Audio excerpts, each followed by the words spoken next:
this committee meeting for the budget, finance, and operations. And I think we'll just jump right in as always and talk about the financial report this time ending April 30th, 2022. So if I may, before we jump right into Sure. that, I just want to welcome Jill Brown. Oh, that's right. Jill's here tonight. I forgot. I did notice. She gets to sit quietly today and not have to do any heavy lifting, but that won't last. So she gets one budget and finance meeting where she can sit quietly and just take it all in. That's right. But I just did. Very generous. Welcome, Jill. Yes, welcome, Jill. Thank you. All right, David, are you going to walk us through the report? I would be happy to. Again, thank you for having me for the last, 6 or 8 weeks, and pleased to present the April 30th budget report. Attached, you will have the standard budget report you receive every month. As of April 30th, we have the School of Ridgefield Board of Education has expended and obligated $100,845,442 off of the $102,260,000 budget. This represents 98.6% of the appropriations, pretty typical for this time of the year.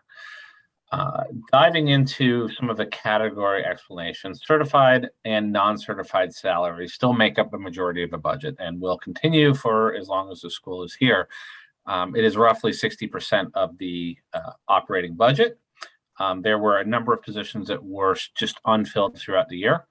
All union contracts for pays have been entered and accounted for into the March financials. Certified substitutes are running over budget, but that's offset by the vacant positions. We talked about this a little bit last month. Medical benefits, employee health benefits expenditures make up approximately 15% of the budget. Medical benefits were budgeted correctly. So I think there was some conversation last meeting about just kind of taking an eye and looking at those. They were budgeted correctly. With that said, there was a number of union agreements that were renegotiated that may impact the timing of the HSA payment this year. Susie, do you want to jump in and talk about that a little bit? Sure. So we actually have been talking about this for the past week and a half.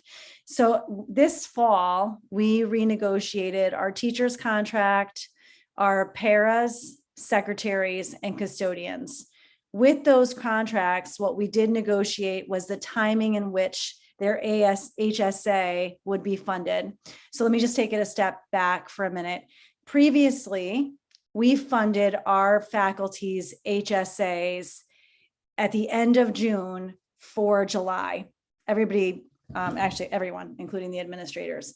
What that means though, is there could be the possibility that we would actually be funding folks' HSA, and then they would actually leave the district over the summer, resign, retire, whatever it was. And so in order to mitigate that risk, when we renegotiated our contract, that was one of the pieces that we negotiated. Naturally, we don't know where things are going to end up when we budget. So this particular year, we budgeted just like we budgeted in the past, where we would fund the HSA in June for July. Now we have the opportunity to instead fund them in fiscal year 23 for the July contracts and for the teacher's contract that gets funded in September. With that being said, one of the things that I'd like to put out there into the universe, and we'll have a bigger conversation at the board meeting on the 23rd, is we do plan on funding fiscal year 22-23 with the budget for next year, which will leave some remaining funds this year. What those funds are is still a little bit up in the air. We'll have, I think, closer numbers when Jill gets herself transitioned in. What I'd like to put into the universe is that we have a discussion at the Board of Education table, and then subsequently, if the board approves, move forward with the Board of Selectmen and or the Board of Finance, that any funds that we have remaining from the insurance, that those be considered as a conversation around ADA and playgrounds, a bigger conversation than this budget meeting. But I'd like, ultimately it's going to end up either in the town budget or the Board of Ed capital budget. And so why not put that money aside if there is funding remaining for those playgrounds that we've had a long conversation, actually for the year and a half that, 2 years that I've been here, but the past year and a half. So again, a bigger conversation to have at the Board of Education table, but putting that out there again, where things will end up in the exact amounts, we don't know quite yet, but we'll have a better handle on that within the next 3 or 4 weeks. But certainly a conversation that we should have all together at the board with the Board of Education. I think I captured that, David. I thought you did an excellent job explaining that. So kind of moving on past the medical benefit and the conversation associated with it, I'm going to go quickly through the next couple other benefits. These are your OPEB contributions, life insurance, short-term disability, etc., are on track and on budget.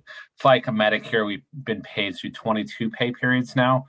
There are 4 more pay periods remaining. We do not encumber FICA Medicare, but as you can tell from the top of this sheet, we still have funds available that have not been encumbered. Special education, we've talked a lot about this over the last 2 months. We budgeted this year at $1.4 million for excess cost reimbursement. And I know Susie and I spoke a little bit about excess cost at the last Board of Education meeting. The threshold was increased this year for Ridgefield. We are anticipating being funded at 70% of excess costs this coming up year, and that 70% of everything above and beyond 4.5 times outplays tuition. So currently looking at this year, we did get online and we haven't technically received the second half of the excess cost reimbursement, but funds came in a little better than we were anticipating last month. It came in at 1.171, which is good. Now it's still about $228,000 under what was budgeted, but that's a lot better than we were anticipating at about $950,000 to $1 million. So that's a good thing. Transportation, there's not much to be said in this area. There was a couple small transportation providers we use for one-off services that did have some fuel surcharges, but it was not impactful. I know Joe's looking at pricing energy for next year. You have until November of 22 to get bids on energy rates. They are, like a lot of other sources of energy, going up in cost. So you can anticipate some rate increases. I think the current rate, and I don't know what the number is from Joe, but I think it's in the 12 to 13 cents per kilowatt hour right now. But that all depends on term and structure of the contract. So I'm sure more will be said on that coming up. So just kind of as we summarize the year-end budget, we did have some overages in areas like special ed tuition, fuel oil. We actually burned more than we budgeted for. And then areas like substitute positions, we had some revenue shortfalls related to excess costs and potentially some sporting event revenue based on what was budgeted. All things we've talked about for the last few months and are comfortable with. These overages can be offset with savings related to unfilled certified and uncertified positions. And as Susie mentioned, a potential one-time charge of the HSA contributions. We are anticipating a surplus if that does go forward. So kind of moving on to page 2, I have done my best to put together some year-end projections. And so take these with a grain of salt. I think they're as accurate as I can be for this time of year. We still have 6 weeks to go. We have looked at certain categories and tried to give reasonable estimates of what they would be. With that said, it looks like we will still have an additional $1.2 million of additional spending coming in, bringing our projection for a year end to $101,579. Now, again, Jill is just getting her feet wet, but at least understanding the Ridgefield, but she is there every day and will be really dissecting this and able to help you get some really good guidance as you get to the end of the year. So you're actually in a really good spot right now. There's, depending on what you do with the HSA, you will either track for being absolutely very close to zero or having some type of surplus related to that. So I should be proud of the work that your office and your administration has done this year to get you to this point.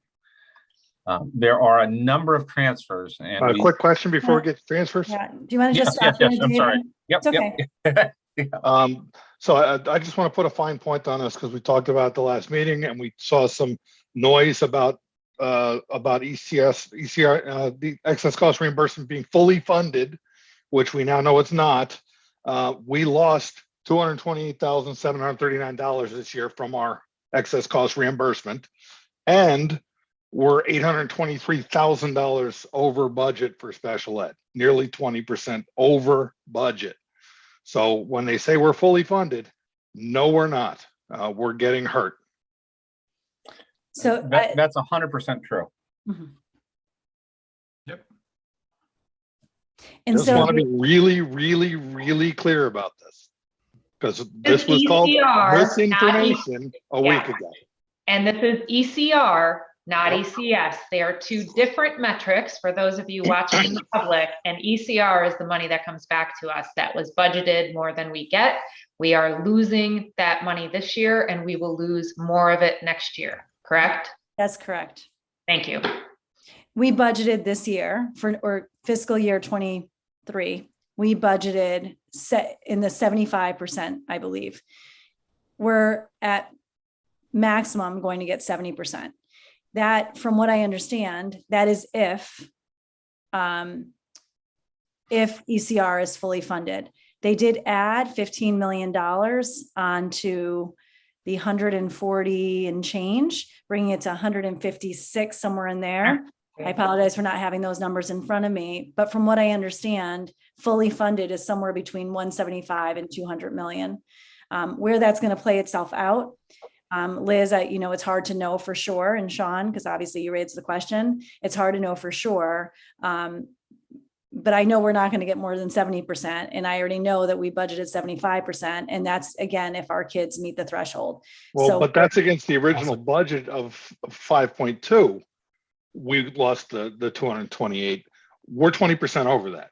So we're getting damaged. This isn't just, correct. we're getting hurt badly because of this legislation. 1, 2. And all of the costs associated with special ed are going up. So while we may meet the threshold, the cost on top of that threshold is also higher. So transportation services, et cetera, are all, their fuel, all of those things are all going up in the market of taking care of these children and students. 100%. Liz, every single day, we see some type of increase related to services. And that's, that's again, our children with special needs, but transportation related to that, the programmatic placements related to that. And ultimately, our kids need the service and we're going to give them what they need. And that means that we, certainly will be in a compromised position, which, when David mentioned about the HSA, there could be an option to fund the HSA this year. But given where we are with the budget and the interest of transparency, we felt it was the cleanest by funding it next year as we planned and as our contracts are outlined to do so. That said, we don't know where the surplus will be this year. We anticipate that there will be some. And if there is some, it seems to me to make sense to put it in the non-lapsing fund at minimum to look towards the playgrounds. If we had the benefit of adding to that and to take care of special education costs, I think that would be a plus as well. But again, it's part of a conversation that we can have with the Board of Selectmen, the Board of Education first, the Board of Selectmen, and the Board of Finance. Yeah, I think we need to have that, and it needs to be prefaced with, because of the way the budget came down, we've lost money. We need a lapsing fund in perpetuity to cover for these overages, because we will have overages. We can't not provide these services. Because our current lapsing fund That's lapses. gone. Yeah, that one's Right.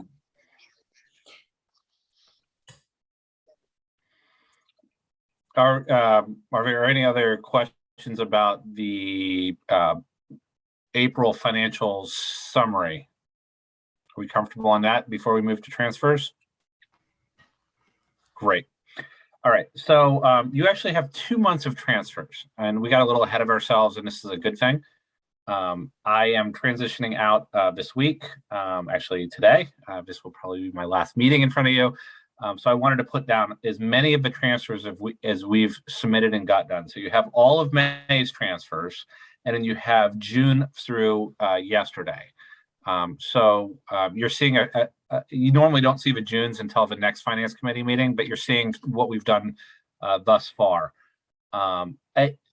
I think this is pretty traditional, but as you get closer to the end of the year, you have to start moving money between, unfunded line items and between account strings. Again, this has no impact on your overall adopted budget. You're simply moving things from one account string to another account string. And you'll notice a lot of these are fairly low dollar amounts. Musical instruction supplies for $40 to musical equipment repair. We just want to be transparent and show you each and every time we do move money within an account string. I'm not going to read each and every one of these, but if you want to take a minute and just kind of look through them, I'll do my best to explain. These are all things that were submitted through the departments, up through the superintendent's office and to the business office. So they've had multiple levels of scrutiny. So these aren't things that somebody just says, I feel like moving money. Nope. And they all go to Susie. They all come to the finance office. We do take a hard look and say, does this make sense or not before we say yes.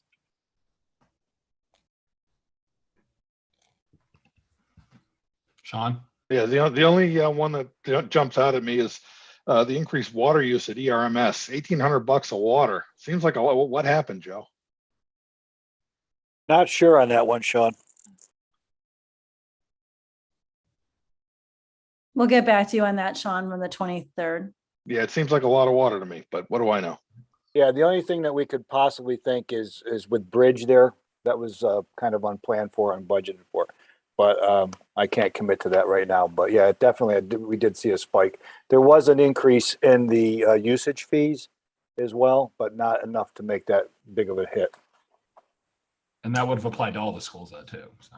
So. Just the public water schools. Got it. Okay. Yep. Great. Oh, Keith. There goes his internet again. It's unstable internet connection. Yeah. Okay. Yes, you're back. You're There you back, go. Ken. The way the cells were formatted, some of the explanations were cut off. But yeah, I think We try to keep them in one page, and in many cases, these explanations go a paragraph because they like to give us as much information about why they're moving money as they can. So we do our best to kind of summarize it. yeah, nice summary's good. But you're exactly right. The detail sometimes gets cut off or cropped out. I'll try to fix that and send that to you. Yeah, two Tonight or pages tomorrow. is fine if that's what it takes, or maybe Sure. one page per month or something if that helps you keep that. I think that we can fix it with the cell. I think we could just make I think the so cell too. different. I mean, it'll be more than one page for sure, but If that's a level of detail you'd like to see, we'd be happy to share it. You're nothing behind the curtains here. It's wide open, I guess. and it would be handy. Again, I know they're minor amounts, but having a link to another document, if it could be within here, just a summary. We don't need details, I don't think, especially not minor amounts. No, you're absolutely right. Actually, believe it or not, the minor amounts, they were probably a paragraph and a half on every one of those, which I think is why it ended up getting linked in there. But honestly, I'd be happy to share that file with you if you'd like to see it as well, because it has all the detail in it in the actual transcript. Just a quick summary. I could think that just looking at what those expenses are, that's probably a short sentence, one line, possibly two. Not a problem. Thank you. So again, thank you to Susie. Jill is going to be a wonderful business manager. I've known Jill for a number of years, and she is very, very good. She's one of the best. So you're in great hands.